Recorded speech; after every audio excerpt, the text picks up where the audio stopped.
All of us, either as individuals or groups, have a role to play in ensuring peace and justice prevail in the society. In fact, answers to many of the injustices within society to a great extent lies within our actions towards one another. That involves more people embracing fairness and non-adversarial relationships in realization of the possibilities for lasting peace. And citing the potential gains, the government has embraced the concept of restorative justice, or RJ, as a plausible means to deal with the many injustices that plague the society. In Jamaica, we have a propensity for violence and so on. RJ is a therapeutic procedure which allows issues that arise between people to be resolved through a managed process which leads to the righting of the wrong and the repairing of the relationship.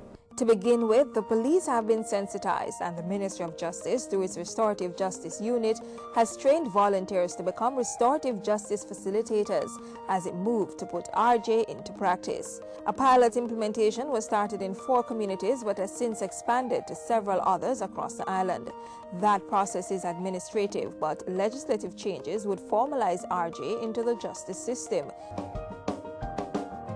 Restorative justice was essentially formally introduced to Jamaica, coming out of the West Kingston Commission of Inquiry of 2001-2002. With support from UNDP, that's the United Nations Development Program, we then embarked on the development of the policy. The restorative justice process is voluntary and starts with an offender accepting responsibility for his or her action, then taking steps to repair the harm, rebuild relationships, or compensate the victim. Attention is drawn to a case by a referral process. There are 5 referral points for the restorative justice program. The first referral point is directly from the communities. So pastors, justice of the peace, community leaders, or just community persons who are aware that there are disputes or issues in the community can contact the Restorative Justice Center and refer the case to us.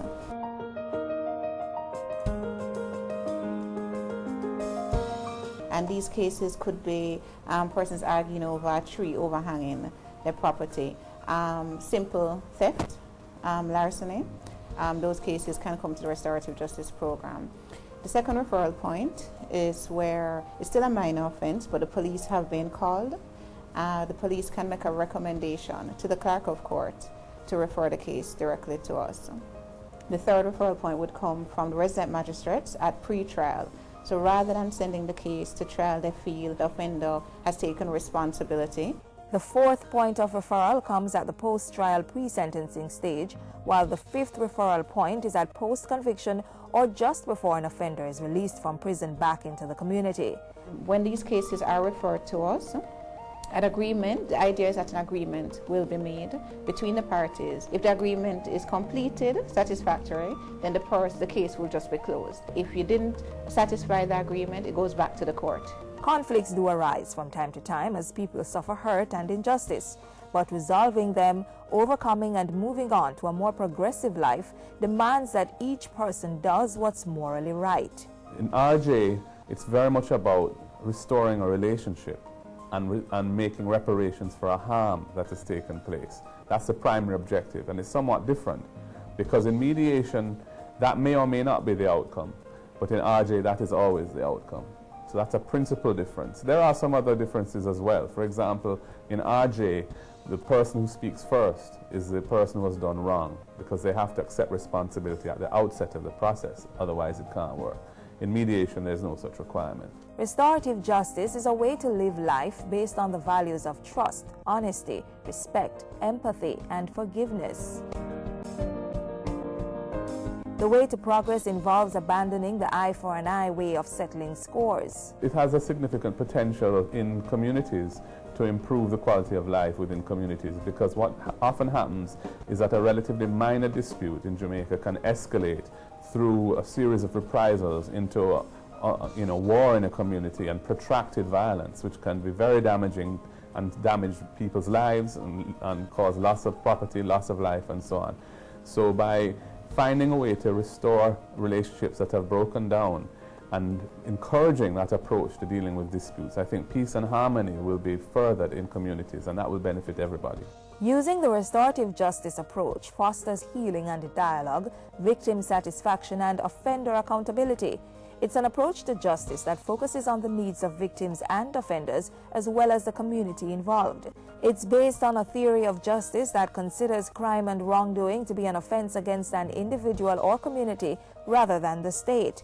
It seeks to create a mutually respectful atmosphere for arriving at a resolution between aggrieved parties, victims, offender, and community. RJ is in the preliminary stages of development in Jamaica.